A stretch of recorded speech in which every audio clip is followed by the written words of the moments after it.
करताय? मस्त। मैं जो रिपीट कर रही हूँ वो जरूरी नहीं है रिपीट करना। ओके, काय करताय मग? झालं का नाश्ता वगैरे? मस्त झालं का नाश्ता? मग काय बनवलं आज नाश्त्यामध्ये? तेच पोहे, उपीट, तेच शिरा वगैरे, तेच, दुसरं नसेल ना उपमा वगैरे। मग काहीतरी नवीन ट्राय करा। काय करणार? जे हेल्दी असायला पाहिजे, एकदम खमंग असायला पाहिजे, तर इडली ट्राय करा। मी आज घरी इडली बनवलेला आहे, तर तुम्हाला मी नक्की रेसिपी शेअर करणार। जर तुम्ही म्हणलं की मला शेअर करा म्हणून, तर आम्ही नक्की रेसिपी तुमच्यासोबत शेअर करणार की इडली कशी बनवायची। इडली तांदूळ भिजवल्यापासून, दळल्यापासून, इडली खायपर्यंत सगळं रेसिपी तुमच्यासोबत शेअर केलेलं आहे आम्ही, करणार जर तुम्ही म्हणलं तर। आणि मस्त त्याच्यासोबत जे खोबऱ्याची चटणी राहते ती पण शेअर करणार तुमच्यासोबत। आणि सांबारची रेसिपी ती आहे, ती तर नक्की तुम्ही पण ट्राय करा। मी डेफिनेटली तुमच्यासोबत शेअर करणार आहे हे, तुम्ही नाही म्हणलं तरी मी शेअर करणार आहे तुमच्यासोबत। तर सांबार, चटणी आणि हे जे इडलीचं आहे ते खूपच जास्त लॉंग व्हिडिओ होऊन जातो, त्याच्यामुळे मी वेगळं त्याच्यासोबत व्हिडिओ शेअर करणार आहे। म्हणजे फक्त इडलीचं एक वेगळं व्हिडिओमध्ये, सांबारचं वेगळं व्हिडिओ आणि जी चटणी आहे खोबऱ्याची ती वेगळं व्हिडिओ आम्ही बनवणार आहे त्याच्यामध्ये। तर तुम्ही ते नक्की बघू शकता। मी वेगळं झालं कारण खूप लांब होऊन जाणार, म्हणजे व्हिडिओ लंबा हो जाएगा। तर मग नक्की ट्राय करा आणि बघा किती छान लागणार आहे तुम्हाला। इडली पण एकदम छान होऊन जाता, मस्त हॉटेलसारखं। एकदा नक्की खाऊन बघा, विसरून जाता। बोर झाले का बेटा? त्यांना भूक लागलेली आहे आता मस्तपैकी, आहे ना? मग मी तुम्हाला इडली काढून देऊ? इडली झालेली आहे, चड्डण झालेलं आहे, तर घेऊन येते, दाखवते तुम्हाला पण किती छान इडली झालेले आहेत आमचे। मस्त सांबार आणि चटणी पण खूप भारी झालेली आहे। तर थोडंसं वेट करा आणि जर व्हिडिओ आवडला असेल तर लाईक शेअर सबस्क्राईब करा अँड बेल, हां बेल आयकन पण प्रेस करा त्याच्यामध्ये। ओके, मग मी घेऊन येते इडली घेऊन येते छान।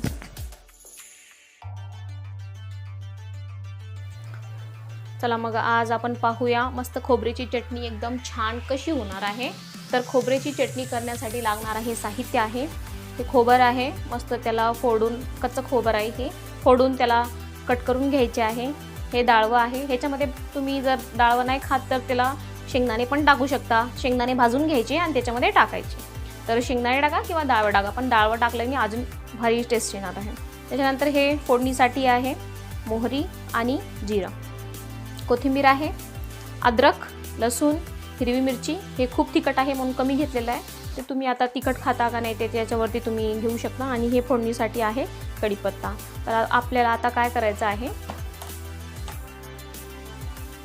मिक्सरच्या भांड्यामध्ये खोबर, डाळवं, अद्रक, लसूण आणि हे सगळं जे मिरची आहे ते मिरची आणि मीठ टाकून घ्यायचं आहे आणि त्याला आता मिक्सरमध्ये काढू आपण। त्याला छानपैकी आता मिक्सरमध्ये काढू।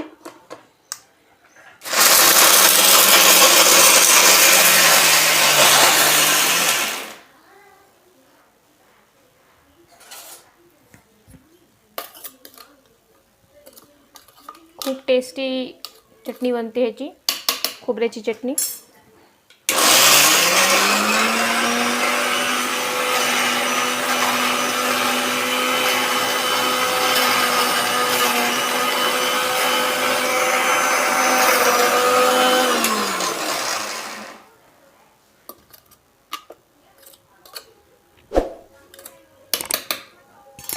थोडंसं पाणी टाकून घेऊ।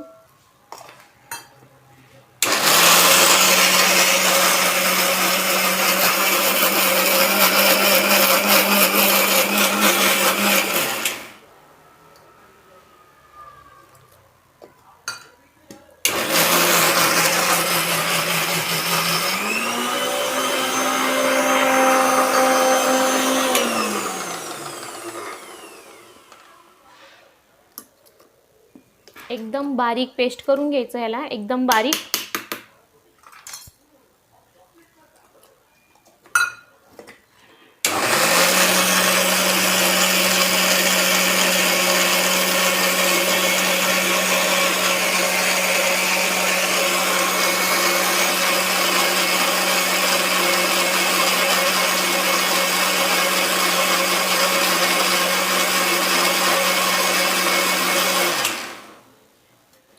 हे एकदम बारीक पेस्ट झालेलं आहे बघा.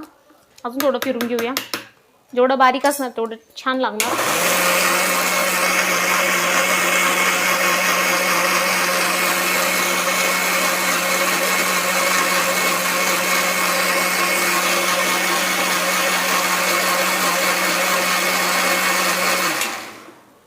चटणीला फोडणी द्यायची आहे आपल्याला.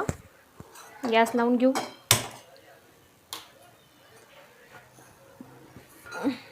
चला तेल टाकू.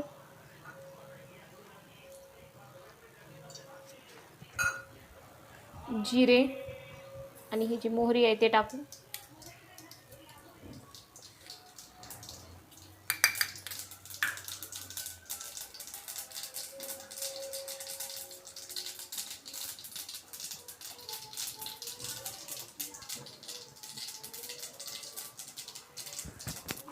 चटणी काढून घेतलेली आहे एका बाउलमध्ये असं.